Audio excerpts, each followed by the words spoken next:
हरतालिके तृतीयेच्या दिवशी घरामध्ये चुकूनही बनवू नका या 2 प्रकारच्या भाज्या. या भाज्यांचं सेवन केल्यामुळे आपल्या जीवनामध्ये अनेक प्रकारच्या समस्या ह्या येऊ शकतात.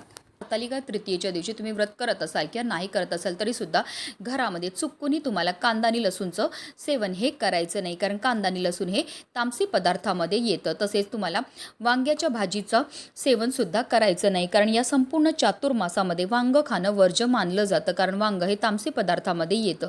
तसेच तुम्ही व्रत करत असाल आणि फळाहार घेत असतील तर या फळामध्ये चुकूनही तुम्हाला फणसाचं सेवन हे करायचं नाही आहे, कारण फणस हे तामसी पदार्थामध्ये येतो. त्याचबरोबर हरतालिकेच्या व्रतामध्ये तुम्हाला चुकूनही भगर, ज्याला वरई सुद्धा म्हणतात, त्याचं सेवन हे करायचं नाही, कारण महादेवांच्या कोणत्याही व्रतामध्ये भगरचं सेवन हे केलं जात नाही. तसेच आपल्याला काकडी खाऊन हे व्रत सोडायचं आहे. तसेच काही ठिकाणी कानवल्या किंवा मोदकाचं नैवेद्य गणपती बाप्पांना दाखवल्यानंतर हे व्रत जे आहे ते सोडलं जातं.